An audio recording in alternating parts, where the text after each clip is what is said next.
Bienvenidos y bienvenidas a La Voz de Naurea. Hoy quiero entrar en un tema que está en todas partes, pero del que casi nadie quiere hablar con honestidad. El auge del mercado espiritual, el despertar rápido, la promesa de la luz sin raíz, esa mezcla entre búsqueda auténtica y consumo masivo que ha creado lo que yo llamo el supermercado espiritual. Un lugar lleno de cursos, de técnicas, de promesas de sanación inmediata, miles de fórmulas de manifestación y, sin embargo, muchas veces falta lo más básico, la transformación real, porque no se trata de saber más, ni de coleccionar caminos. No es acumular información espiritual, sino que se trata de encarnarlo. Y ahí, justamente ahí, es donde quiero que entremos hoy. No desde la teoría, tampoco desde la mente, sino desde la experiencia humana, esa que duele y que a veces incomoda, pero que no se puede hacer desde otro lugar.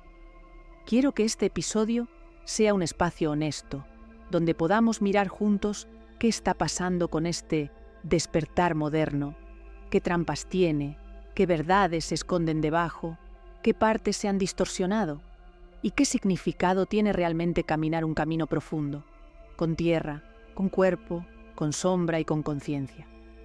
Comenzamos. Vamos a empezar desmontando una de las ideas más comunes y más dañinas que se han instalado en muchos discursos.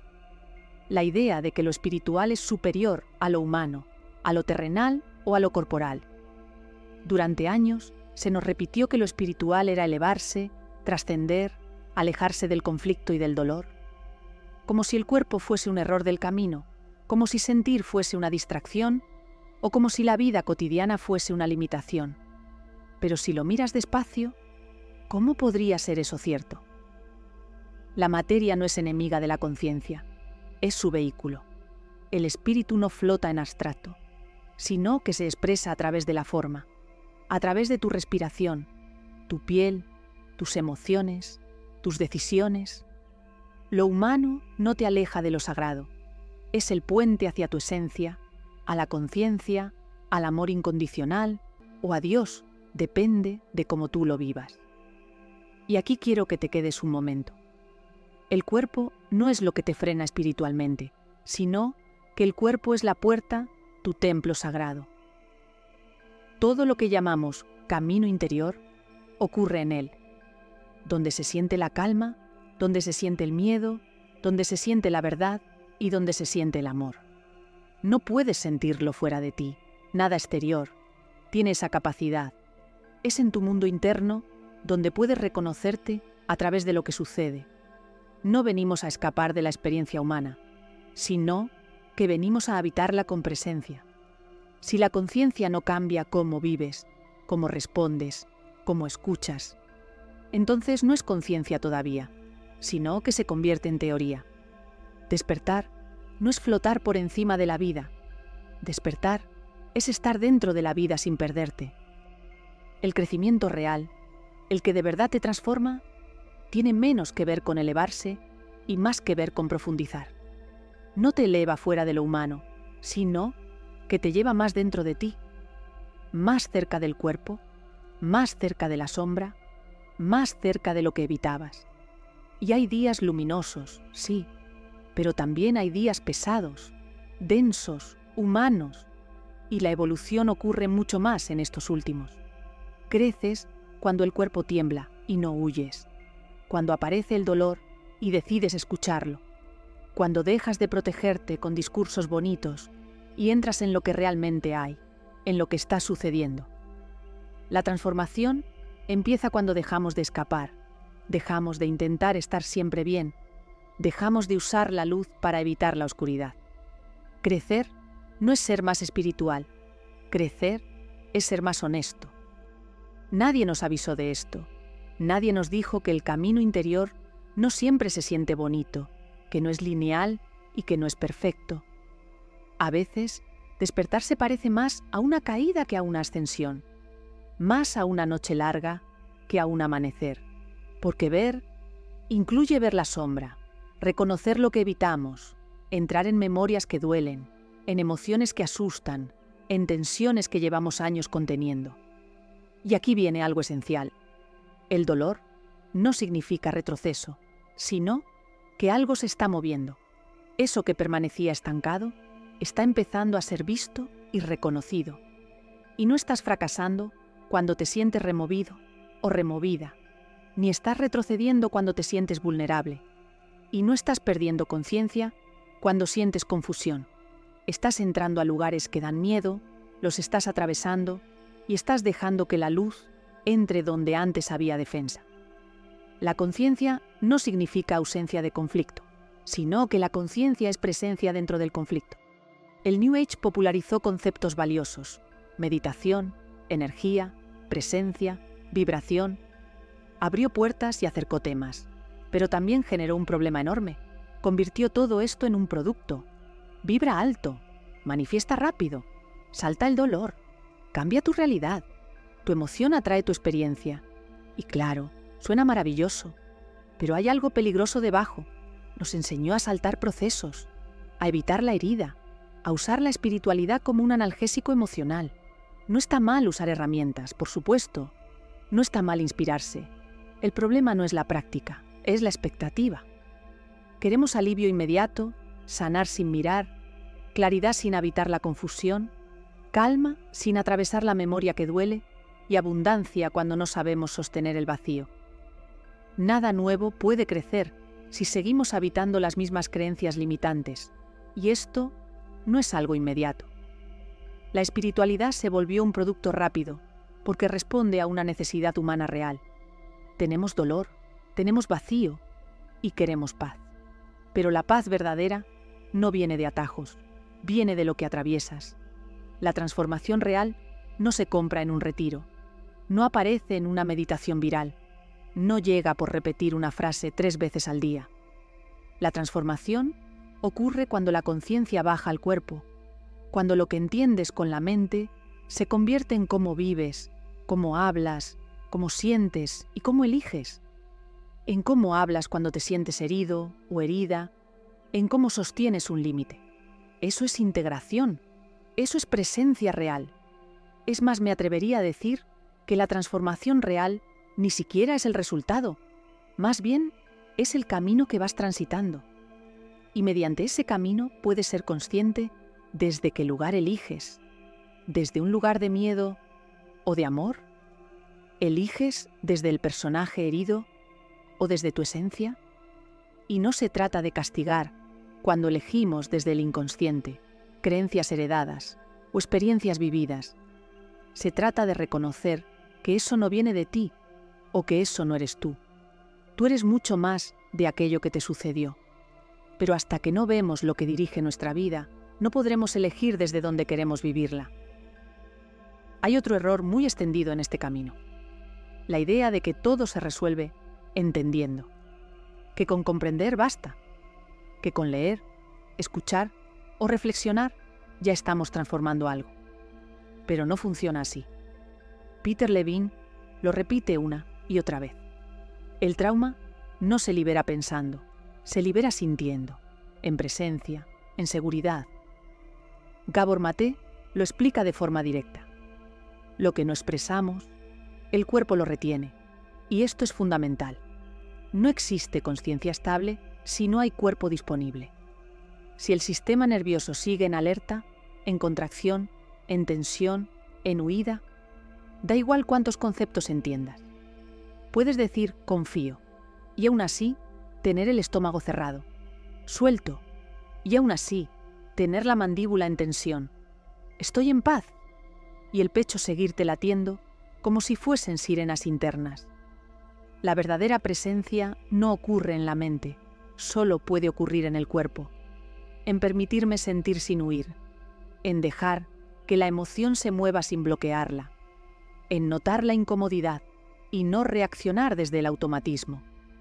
Solemos olvidar algo muy simple y muy profundo. El cuerpo no es una interferencia en el camino, es el mapa del camino. Ahí se esconden los patrones, ahí están las memorias, ahí se guardan las respuestas que la mente aún no sabe nombrar. Cuando el cuerpo se siente en un lugar seguro, la sombra puede salir, y cuando la sombra sale es cuando la integración empieza. Querer solo luz es como querer un día sin noche. Es imposible.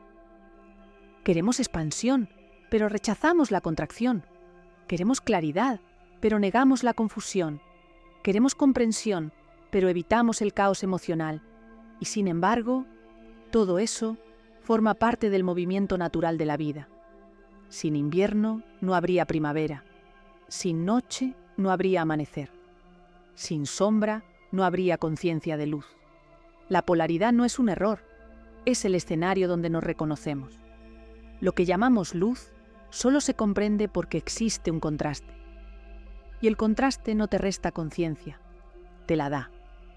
Por eso, integrar no es eliminar la sombra. Integrar es decir, vale, esto también soy yo. Esto también forma parte de mi historia, de mi dolor, de mi humanidad. La sombra no es tu enemiga. Lo único que realmente quiere es ser vista y reconocida.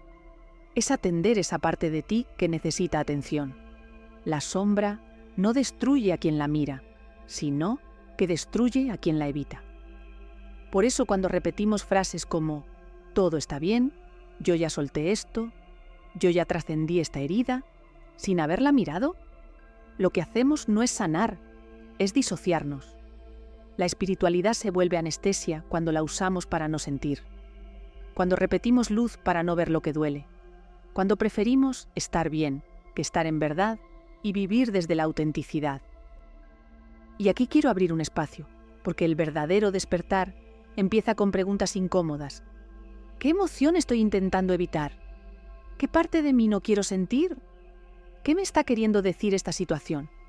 ¿Por qué no suelto alguna situación o persona, aunque sé que no me hace sentir bien?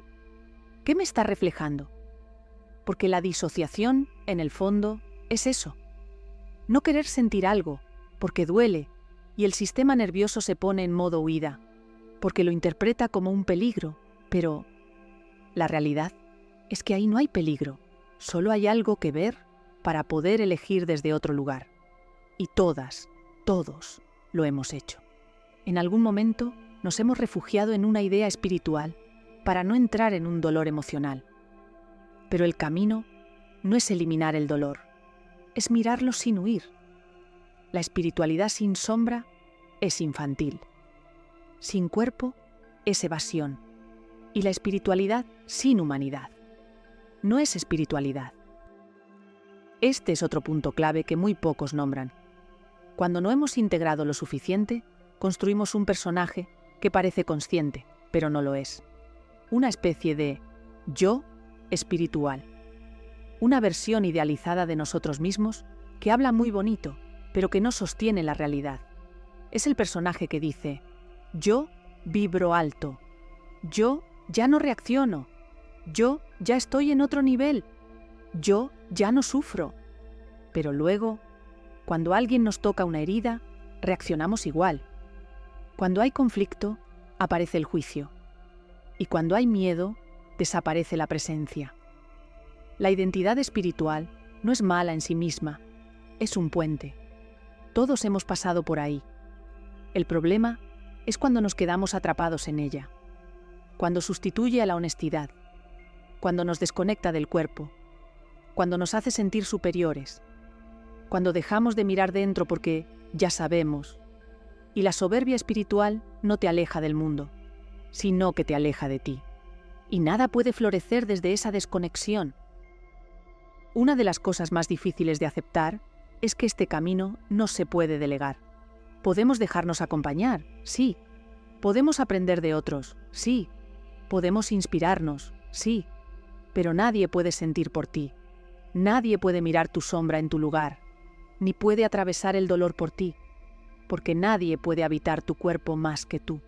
Lo sagrado no se compra, no se imita, no se copia. Se descubre dentro de cada uno de nosotros. Un maestro puede abrir una puerta, pero eres tú quien tiene que cruzarla. La luz de otro no puede hacer el trabajo que tu alma vino a hacer. Este camino no es un ascenso constante, no es una línea recta, es una danza entre las polaridades. A veces estás arriba, a veces estás abajo, a veces tienes claridad, pero puedes permitirte sentir la confusión. Y no pasa nada, forma parte del movimiento del ciclo de la vida. El gran secreto, para mí, son dos cosas. 1. Permitir que todo suceda, sin intentar controlar nada. No puedo controlar el miedo, pero sí que me puedo permitir sentirlo, y desde ahí, inmediatamente hay un acto de amor. Y es ahí cuando se dice que iluminas tu sombra. Y 2. El gran sufrimiento humano es porque no acepta lo que sucede tal y como sucede. La mente siempre está en una narrativa de cómo debería de ser. Despertar no es convertirte en una versión perfecta de ti, es convertirte en una versión más verdadera de ti. No es eliminar la parte humana, es abrazarla con conciencia. Y sobre todo, despertar no es un destino, es un proceso vivo, en constante ajuste, un proceso donde cada caída trae información y cada avance trae autenticidad. Aceptar no significa resignarse, tampoco significa pasividad. Aceptar es mirar lo que hay, sin maquillaje espiritual. Es reconocer cuando te desconectas sin culpa. Aceptar es darte cuenta de que no siempre puedes estar presente, y está bien. Desde esa honestidad puedes elegir, y desde ahí es donde nace la verdadera libertad. Elegir desde el piloto automático o elegir desde la conciencia. Ambas opciones existen. La diferencia es que la conciencia sabe lo que está eligiendo. Hablamos mucho de conciencia, pero olvidamos que la conciencia necesita un sistema nervioso que la sostenga. Si el cuerpo está en alerta, si la emoción está bloqueada, si hay tensión acumulada, la espiritualidad se vive desde la cabeza, no desde la vida. El camino real comienza cuando vuelves al cuerpo, cuando respiras de verdad, cuando escuchas la señal interna, cuando te permites sentir, cuando tu cuerpo deja de ser un escenario de lucha y se convierte en un lugar seguro. Ahí empieza el despertar real, porque el miedo se convierte en información, porque lo que evitamos mirar nos gobierna y lo que miramos se transforma. Ser consciente no es añadir más capas, no es leer más, tampoco es acumular prácticas y no es hacer 20 técnicas distintas. Ser consciente es ver, es permitir, es sostener, es habitar. Y eso no es una tarea, es una manera de estar en el mundo. Este camino, toda esta búsqueda, todo este movimiento, nos lleva al lugar que siempre estuvo ahí, el corazón. No el corazón romántico, el corazón como espacio de verdad, el que reconoce la vulnerabilidad, el que siente y no se avergüenza, el corazón que permite sin defenderse, el que se abre incluso cuando duele. Volver al corazón es volver a casa. Gracias por estar aquí. Gracias por permitirme este espacio contigo. Si este episodio te ha resonado, te invito a suscribirte y a dejar tu comentario. Me encanta leeros y saber en qué os mueve, en qué os acompaña. Y si sientes dar un me gusta, ayudas a que este mensaje llegue a más personas y que podamos crecer juntos. Y recuerda, no se trata de llegar a ningún lugar, se trata de volver a ti. Nos vemos en el próximo episodio de La Voz de Naurea. ¡Feliz día!